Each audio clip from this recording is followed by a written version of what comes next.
오늘 다니엘서 말씀과 골로새서 말씀 가지고 우리 같이 말씀을 보도록 하겠습니다. 우리 어제와 오늘 다니엘서에서는 구약 성경은 다니엘서 말씀이었는데 바벨론 왕의 느부갓네살의 이야기가 나옵니다. 느부갓네살의 꿈에 대한 내용이 어제 말씀 그리고 오늘 금요일 말씀에서 구약 성경에서 좀 나왔었죠. 오늘은 그 말씀 가운데 이제 꿈을 해석하는 그런 장면입니다. 바벨론 왕이 자신의 꿈을 이제 꾸고 그 꿈에 대해서 설명을 이제 하는데 많은 지혜자들이 꿈을 해석하려 했지만 해석하지 못했다라는 것이죠. 그래서 이제 다니엘을 이제 부릅니다. 다니엘을 불러서 다니엘이 느부갓네살 왕의 꿈을 이제 듣습니다. 그게 이제 어제까지고요. 오늘 이제 금요일 말씀이 그 꿈을 듣고 난 이후의 얘기죠. 그게 지금 제가 보여드린 19절 말씀입니다. 19절 말씀에 이제 벨드사살이 다니엘이거든요. 그 다니엘이 느부갓네살 왕이 자기가 꾼 꿈을 이야기를 해줬고 많은 지혜자들이나 자기 옆에 있었던 점성가들이나 이 사람들이 말씀을 듣고 꿈을 해석하지 못하니까 답답해하다가 마지막으로 이제 다니엘을 불렀다 이렇게 나온 거거든요. 그런데 다니엘이 그 얘기를 듣고 나서 보시면 놀라서 한동안 마음이 어지러웠다 이렇게 나옵니다. 듣고 놀랐다고 합니다. 당황했다는 거예요. 왜 그렇습니까? 느부갓네살 왕이 꾼 꿈이 좋은 꿈이 아니었기 때문입니다. 꿈에 의하면 느부갓네살 왕은 왕의 자리에서 쫓겨나죠. 오늘 말씀 기억하세요? 왕의 자리에서 쫓겨납니다. 그리고 몇 년간? 7년간 짐승처럼 살아간다라고 해요. 그런데 그 가운데서 느부갓네살 왕은 한 가지 큰 깨달음을 얻을 수 있는 기회가 있다는 거예요. 그것은 뭐냐면 가장 높은 하나님이 계신다는 것과 하나님께서 인간의 나라를 다스리신다는 거예요. 그리고 그 나라를 자기 뜻에 맞는 사람에게 주신다라는 걸 알게 됐다는 겁니다. 그러므로 느부갓네살 왕이 이것을 깨닫고 인정하고 회개하고 돌이켜서 생각을 바꾸고 행동을 바꾸면 왕의 자리가 다시 회복될 것이다 이거예요. 그런 얘기가 이제 다니엘서의 그 해석에서 나옵니다. 자, 그런데 여러분 이 이야기가 지금 이 다니엘서 4장이죠. 이 이야기가 4장 1절에서 쭉 진행이 되고 있는데 4장 1절은 우리가 안 봤거든요. 4장 1절에 보시면 이 이야기를 누가 하고 있는 거냐면 느부갓네살 왕이 하고 있는 거예요. 지금 이 19절도 느부갓네살 왕이 지금 전하고 있는 겁니다. 느부갓네살 왕이 직접 하는 말이에요. 그러니까 자신의 고백입니다. 느부갓네살이 자신이 하나님을 인정하지 않을 수 없었던 일을 조서를 통해서 얘기를 하는 거예요. 일종의 간증이라면 간증일 수 있죠. 그래서 나중에는 맨 마지막에 끝나면서는 그러므로 하나님이 이 세상 가운데 가장 큰 신이다. 이렇게 해요. 이렇게 하면서 그 내용이 결론으로 끝납니다. 대단하죠? 느부갓네살은 신바빌로니아 제국의 전성기 때 왕입니다. 2대 왕인데 바벨론보다도 신바빌로니아는 훨씬 컸고 그다음 강력한 제국이었습니다. 우리가 알듯이 유대를 멸망시키고 유대 입장에서는 아주 폭군의 대명사입니다. 그렇게 무너뜨린 그런 왕이었습니다. 당대에는 그 느부갓네살을 대적할 사람이 아무도 없었습니다. 명실공히 세상에서 가장 높은 곳에 앉은 사람입니다. 파라오도 안 됐어요. 대응이 안 됐습니다. 그런 그가 지금 경험한 거예요. 이 말은요. 이 다니엘서 얘기가 그래서 우리한테 흥미로운데 그가 경험한 것이었습니다. 바로 자신 위에 자신을 다스리는 분이 있다라는 거예요. 신바벨로니아 제국을 건설하고 많은 나라들을 자기 밑으로 수하로 다 놓은 상황에서 우리 느부갓네살 왕이 자기가 최고고 절대자고 지존이다라고 얘기할 수 있는 그때 완전히 무너진 겁니다. 그러면서 자신 위에 자신을 다스리는 분이 계신다라는 거예요. 바로 하나님이시라는 거죠. 여호와 하나님. 다니엘서는 그런 모습입니다. 그래서 느부갓네살은 가장 높은 곳에 올라가서 그곳에서 자신이 가장 높은 곳에서 군림할 수 있었던 그 자리에서 높은 자리 그 위에 계신 하나님을 보았고요. 그분이 자신을 밀어내려서 누르니까 자기가 한없이 낮아진다라는 것들을 경험해요. 그리고 다시 그분이 높여주시면 자기가 높아진다는 것도 경험합니다. 지금 이 얘기가 끝나고 나서 곧바로 이제 다니엘이 느부갓네살 왕에게 이런 해몽을 하잖아요. 그리고 얼마 가지 않아서 정말 느부갓네살은 궁에서 쫓겨나죠.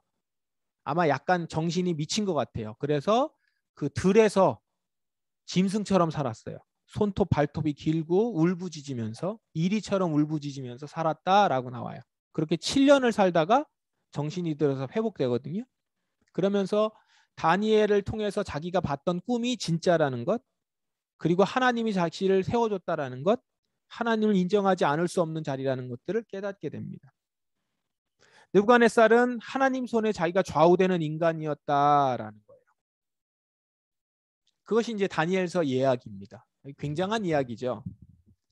자, 그리고 나서 우리 오늘 성서정과에서 이제 골로새서 말씀을 보십시다.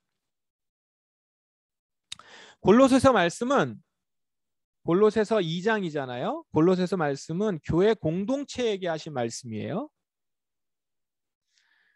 당시 교회 공동체가 살았던 세상은 주인이 누구였냐면 로마 제국이었습니다. 로마 제국 황제가 주인이었어요. 그러니까 로마 제국 하에 그 안에서 있었던 공동체예요. 그러니까 제국에 살던 교회죠. 골로새 교회가. 지금 이 편지를 받았던 사람들이 그렇다는 거예요. 이 배경에서 한번 말씀을 보세요. 6절입니다. 그리스도 예수를 주님으로 믿었으니 그분 안에서 계속 살아가십시오. 예수를 주님으로 믿었으니 라는 거예요. 자, 로마 제국에서는 로마 황제가 주인입니다. 그런데 그가 주인이 아니라 로마 황제가 주인이 아니라 예수가 주인이라고 믿는 공동체라는 거예요. 너희들은 예수를 주님으로 공동체 주인이라 믿는 공동체이니 그곳에 들어왔으니 이제는 그분 안에서 계속 살아가라는 거예요. 일반적으로는 어떻게 살아요? 로마 제국 안에서 황제를 주님으로 인정하고 로마 제국의 보호 가운데서 경제활동, 사회활동을 하면서 살아가요. 그럼 이제 이렇게 얘기하는 거죠. 이제는 너희는 로마 제국 하에 있으니 황제를 주인으로 믿고 그 안에서 계속 살아가라. 보통 이렇습니다. 그런데 지금 이 교회 공동체는 어떻게 얘기한 거죠? 너희는 예수를 주님으로 믿었으니 이제 그분 안에서 계속 살아가라. 로마 제국에서 살지만 로마 제국에 속해 살지 말라는 거죠. 육체적으로는 로마 제국에 있고 뭐 신분상으로는 로마 제국하에 있는 사람일 거예요. 그러나 로마 황제를 주님으로 모시는 게 아니라 예수를 주님으로 모시는 우리의 영혼과 정신과 인생 존재 자체는 로마 제국에 속해 있는 것이 아니라 예수께 속해 있어서 살아가는 거라는 거죠. 그러니 7절 그분 안에서 깊이 뿌리를 내리고 그러니까 흔들리면 안 되니까 예수를 믿기로 했고 그분 안에 살아가려고 하니까 예수에게 깊이 뿌리를 내리는 거야. 딱 박는 거죠. 휩쓸리지 않도록. 어떤 그림이 연상되세요? 굳건하게 서는 딱 뿌리 박는 거예요. 그래서 그 위에 이제 여러분의 삶을 계획하라는 거예요. 자, 잘 보십시오. 그 예수 그리스도 안에 깊이 뿌리를 내린 다음에 그 위에 여러분의 삶을 계획하라는 거예요. 그러니까 믿음 생활이라는 게 어떤 거예요? 예수를 주님으로 믿고 그분에게 깊이 뿌리를 내려서 다시 그 위에서 이제 삶을 계획해서 그분 안에서 계속 살아가는 거. 지금 그것을 사도 바울은 골로새 교회에 권하고 있고 그것이 그렇게 살아가야 된다라고 말하고 있는 것이죠. 그러면서 가르침 받은 대로 믿음에 굳게 서서 매일매일 살아가요. 근데 우리가 살아가면서 이 로마 제국하에서 여러 일들이 감사를 놓칠 수 있게 하는 환경일 수 있다는 거예요. 어려움이 있고 지금도 우리가 기도했지만 지금보다도 더 안 좋은 상황에서의 그런 어려움이겠죠. 예수를 주인으로 고백했으니까 로마 제국의 일들을 안 따라가겠다는 거잖아요. 그렇게 저항하니까 어려운 일이 있을 거예요. 그런데 어떻게 하라고요? 가르침을 받은 대로 믿음에 굳게 서서 늘 감사한 생활을 하라. 감사의 말과 감사의 기도를 드리며 날마다 살아가라는 것이죠. 자, 이 6, 7절을 보시면 그 안에 굉장한 어떤 저항이 있고 하나님 앞에 굳건함이 있는 것이고 영적 전쟁이 지금 이 안에 있죠. 그렇게 믿음을 가지고 살아가라라고 하는 얘기입니다. 6절, 7절. 그렇죠? 바로 전에 우리가 열방을 위해서 기도할 때 그 모습을 생각해 보시면 그곳에서 어려움을 겪고 있는 그 지역에 있는 사람들에게 이 얘기를 했을 때 어떨까요? 그래, 그분 안에 깊이 뿌리를 내리고 그분 안에서 삶을 계획하고 가르침 받은 대로 끝까지 감사하면서 생활하며 살아가야겠다. 이 얼마나 이 말씀이 힘이 되기도 하고 우리에게 결단을 요구하는 말씀입니까? 그리고 8절이에요. 그러면서 경계하라는 거예요. 조심하라는 겁니다. 헛된 말과 거짓 철학에 속아서 잘못된 길로 가지 않도록 주의하라. 잘못된 길로 가지 않도록 주의하라는 겁니다. 자, 골로새 교회 상황에서 한번 생각해 보세요. 로마 교회가 로마 제국에서 이야기하고 있었던 가치관들이 있죠. 그들이 얘기하고 있던 철학이 있죠. 그들이 매일매일 그들에게 있어서는 이 수사학, 이 말하는 거를 잘하는 거를 굉장히 높은 사람으로 평가했거든요. 매일매일 강연하고 매일매일 가르침을 한다고 광장에서부터 이야기하고 철학이 엄청나게 많은 철학이 로마 시대에 나왔죠. 그럼에도 불구하고 그것이 모두 사람의 생각에서 비롯되었기 때문에 가치가 없다라는 거죠. 그것에 속아서 잘못된 길로 가고 그것에 속아서 로마 황제에게 숭배하고 로마 황제 휘하에 있었던 많은 우상들에게 숭배하는 일들로 가지 않도록 하라. 그렇게 하면은 성공하고 그렇게 하면 안전하게 살고 그렇게 하면은 안락함을 누릴 수 있다라고 이야기하는 것이 실제로 우리의 몸에서는 경험할 수 있을지 몰라도 우리의 영혼과 우리의 존재가 그렇게 가지 않도록 주의하라라는 것이죠. 우리는 거기에 속해 있는 자들이 아니라는 겁니다. 따라갈 가치, 아무 가치가 없다라는 거예요. 다시 한번 그래서 강조합니다. 교회는 그리스도 안에서만 진정으로 완전한 삶을 누릴 수 있다고 믿는 사람들입니다. 로마 제국에 강력한 지배자들이 있었어요. 권세자들이 있었습니다. 그러나 예수는 그들보다 위에 계시는 머리에 계신 분이라는 거예요. 우리는 세례를 받고 믿음을 가지고 죄의 세력에서 벗어난 자들이에요. 그 통치자, 지배자들의 세력에서 벗어난 자들이에요. 우리는 이제 제국에서 살아가는 자들이 아니라는 것입니다. 자, 지금 골로새서 얘기와 느부갓네살, 다니엘서 얘기, 이 두 얘기를 간단하게 봤어요. 그 말씀을 한번 종합해 봅시다. 느부갓네살 왕은 제국의 왕이었습니다. 고대 제국, 아주 강력한 고대 제국의 왕이었어요. 그 왕의 고백은 자신의 위에 왕이 있다는 것이었어요. 그걸 인정하지 않을 수 없는 인생이었죠. 골로새서 교회에 주는 교훈도 마찬가지입니다. 모든 통치자, 권세자들 위에 예수가 있다라는 거예요. 우리는 그 왕을 섬기는 자들이에요. 예수를 믿는 자들입니다. 느부갓네살 왕은 살아있을 때 자신의 권력을 심판받았습니다. 그것을 느부갓네살 왕의 모습을 통해서 본 거예요. 심판의 날을 맞이했었고 느부갓네살은 그 시간을 통해서 나를 심판할 이가 있구나 라는 걸 알게 된 거죠. 골로새서 말씀처럼 15절에 이렇게 나오죠. 하나님께서는 세상의 주권과 능력을 꺾으시고 온 세상 사람들에게 십자가를 통한 승리를 보여주셨습니다. 구약시대 느부갓네살은 그렇게 하나님께서 세상 주권과 능력 꺾으시는 것들을 경험하게 돼요. 세상은 여전히 자신이 최고인 줄 알아요. 그때 나오는 지배자들과 권세자들은 자기가 머리인 줄 압니다. 느부갓네살처럼 특별한 경우를 제외하고는 끝까지 그렇게 아마 알고 살 거예요. 그러나 그들도 심판받습니다. 어쩌면 그 통치자들도 인생에서 몇 번의 기회가 있었을지 몰라요. 그러나 지금 그들은 그 기회를 거절해요. 그대로 그것들을 밀어냅니다. 왜요? 지금 자신의 권력이 영원해 보이고 놓칠 수 없어 보이니까요. 권력을 손에 쥐면 그것이 크든 작든 쥐고 있는 권력을 놓기가 어렵습니다. 그런데 오늘 말씀이 분명하게 선포하고 있죠. 권력은 심판 때에 심판받습니다. 골로새 교회가 경험한 제국은 로마 제국이라고 했어요.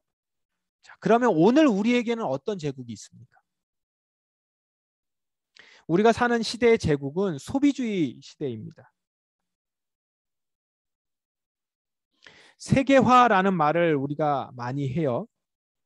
그런데 세계화는 세계적 소비주의 이렇게 보시면 됩니다. 우리가 자본주의라는 말을 많이 쓰죠.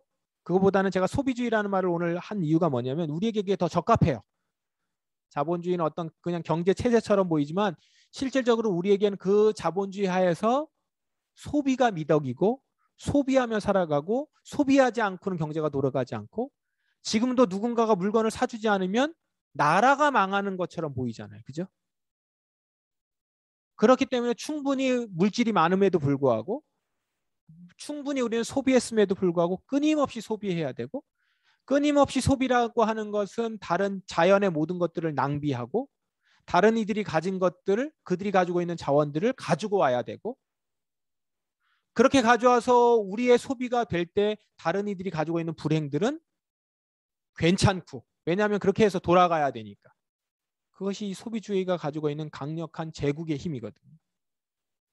아까 제가 세계화 얘기했는데 제국은 그렇게 해서 전 세계를 하나로 아우르려고 하는 것이고 지금 자본주의, 그 소비주의는 세계화라는 이름으로 온 세상을 휩쓸어서 그 어느 제국보다 강력하죠. 소비주의의 세계화. 그 세계화 가운데서 뭐라고 얘기합니까? 우리에게 모든 사람에게 번영을 가져다 줄 거라고 가르쳐요. 그래서 이제는 예전에는 저 나라에서만 살 수 있는 거를 오늘 우리 시대에 살 수 있게 됐어요. 세계화가 됐으니까. 그것을 위해서 각종 모든 첨단 장비들과 과학이 발달한 것을 이용하여서 그렇게 우리는 지금 누리고 있습니다. 사실 그 그것을 누리고 있는 사람들은 전 세계적으로 봤을 때는 다수가 아니고 소수예요, 사실. 그 소수가 그것들을 누리고 있죠. 그리고 수많은 다수의 사람들은 그것 때문에 희생당하고 있습니다. 피조물을 포함해서요. 지금 이것이 뭐예요? 골로새서에서 말하고 있는 이렇게 해서 번영을 가져다 줄 것이라고 가르치는 것은 골로새서에서 말하고 있는 바로 그 헛된 말과 거짓 철학이란 말이죠. 그리고 우리는 그것에 대해서 이렇게 가다가 다 같이 망하는구나라는 것을 조금씩 맛봤어요. 그래서 좀 정신을 차리고 있죠. 근데 정신을 차리고 있지만 이미 사실은 정신 차린 사람들은 있지만 이미 늦은 것 같은. 그래도 어떻게 할 수 없을 것 같은 생각으로 쭉 지금 가고 있습니다. 세계적 소비주의는 결국 제국처럼 뻗어나갔고요. 이제 돈은 모든 제국의 주인으로 자리 잡았습니다. 로마 제국에서 살아가려면 황제를 숭배해야 했어요. 소비주의 제국에서 살아가는 우리는 돈을 숭배해야 합니다. 자, 그런 제국에 교회가 세워져 있는 것입니다. 로마 제국의 그 가운데에 골로새 교회가 세워져 있었던 것처럼 교회는 예수를 주님으로 믿고 그분 안에서 살아가는 자들이에요. 돈을 숭배하고 있고 돈이면 무엇이든지 다 할 수 있으며 돈을 향해서 나아가고 있는 세상에서 돈이 있는 곳에서 돈에 뿌리 내리지 않고 예수 안에 깊이 뿌리를 내린다는 거예요. 돈을 벌고 돈을 쓸 계획이 아니라 예수 위에 뿌리를 내리고 그 위에서 삶을 계획해요.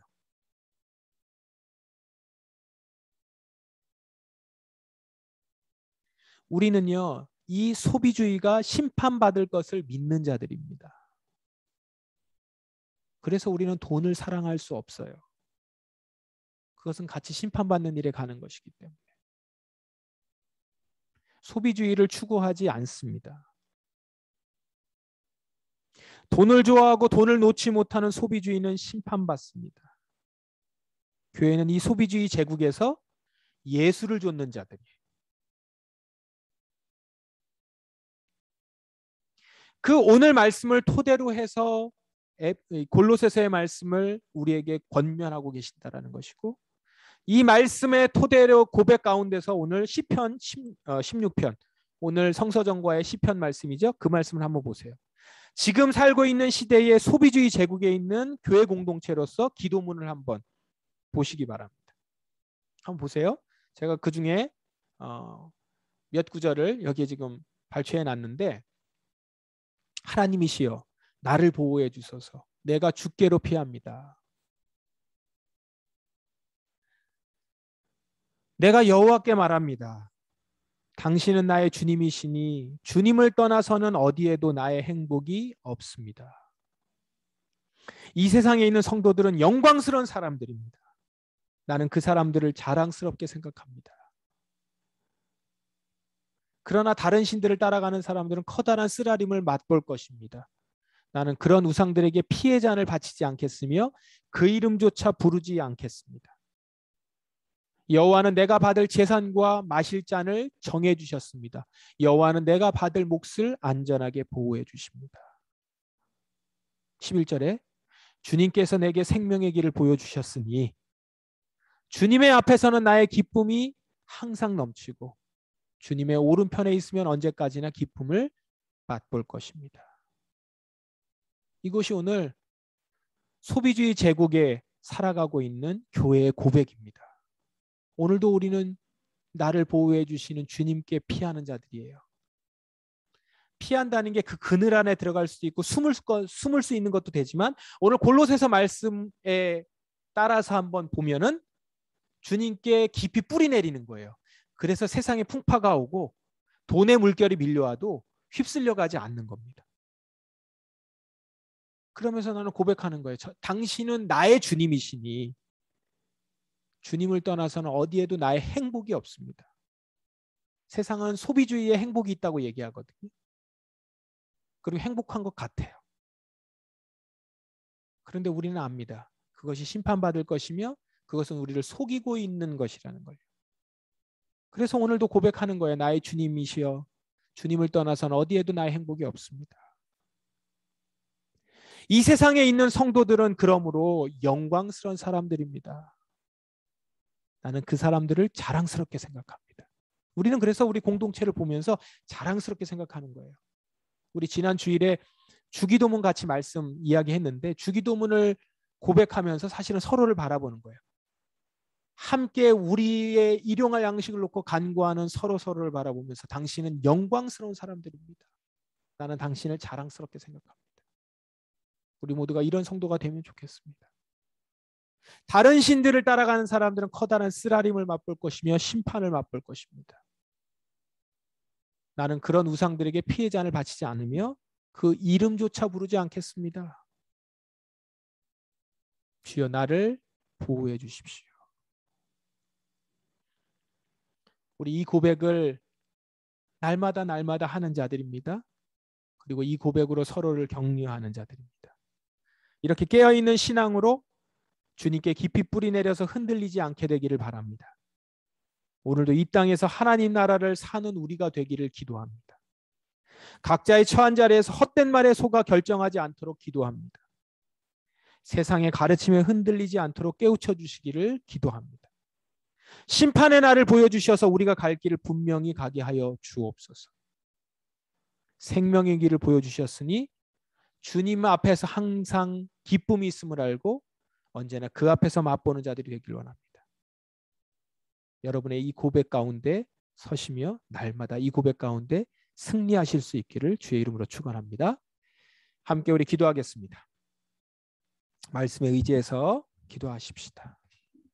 오늘 이 세상 제국 가운데서, 소비주의 시대 가운데서 오늘 우리가 이 세상 제국에 휩쓸려 가지 않게 하시고 종말의 때가 올 때에, 심판의 날 때에 믿음에 굳건하게 서서 고백하는 사람들이 되길 원합니다. 세상에 휩쓸리지 아니하고 오늘도 나의 주님 부를 수 있길 원합니다. 함께 기도하며 나아가십시다. 기도하겠습니다. 아버지 하나님.